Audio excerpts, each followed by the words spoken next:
Хүүхэдтэй нь хинтээ нөхөрлөж хаана явааг та мэддэг үү? Таны хамгийн хайртай нэлхүр цахим тоглоомын газар нэртэй харанхуй хүйтэн чийг даасан өрөөнд компьютерийн дэлгэцний өмнө таны сонсч байгаагүй хараалын үгийг урсган суугааг та мэдв үү? Хоол авч идэрэй гэж өгсөн халаасны мөнгөөрт нь 2-3 цагаар эсвэл хонон үнжин тоглож суухдаа чихэм ултрам хараалын үгээр сэтгцээ хэрхэн гэмтэж байгааг бид энд үзүүлье. Энэ бол эргэлтийн хөндөг сэдв. Ларс нойр үрээ.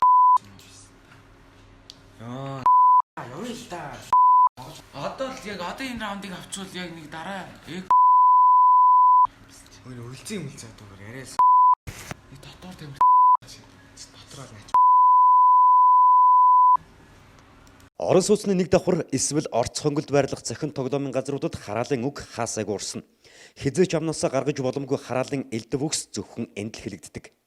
Ерөнхий боловсролын сургуулийн сурагчид нэгнийгээ ингэж элдвэр харааж зөвхөн захин тоглоомын газруудын нийтлэг дүр зураг. Цагийн мөнгөө төлсөн л бол энд ямар ч дүрм үйлчлэггүй гэж хэлэхэд буруудахгүй. 20 гаруй хүүхэд өөдөөдөөс харж суугаад хараалын үгээр дайтж байгааг хинч тоодоггүй. Наа зургаагаа хийгээч. Игээ хинээсээ харамлаад байгаа юм бэ? Ухаа лалах чинь хохин үг чи. Ирмэ ятнууд. Оо наата хийлдэ чи өө. Үхлээстэй чи. Би цааш хэлээгээд юм балаа. Орц хонголд борооны дараах мөг шиг очирсан цахим тоглоомын газруудыг хаадаггүй юм гэхэд хараалын үг хилүүлдэггүй хараа хяналттай болгомоор байна. Цахим тоглоомын газарт цагийн мөнгөө төлөөд бусдыг их захгүй доромжилж болдог бугшсан буруу жишгийг халмаар байна.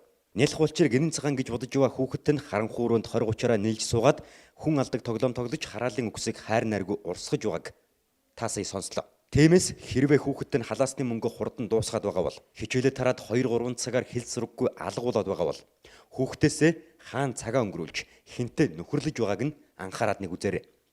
Цахим тоглоомын газраас бэлтгэсэн хөндөг сэдвийн дараагийн дугаараар дэлгэцийн донтолтын аюулыг баримттайгаар хүргэх болно.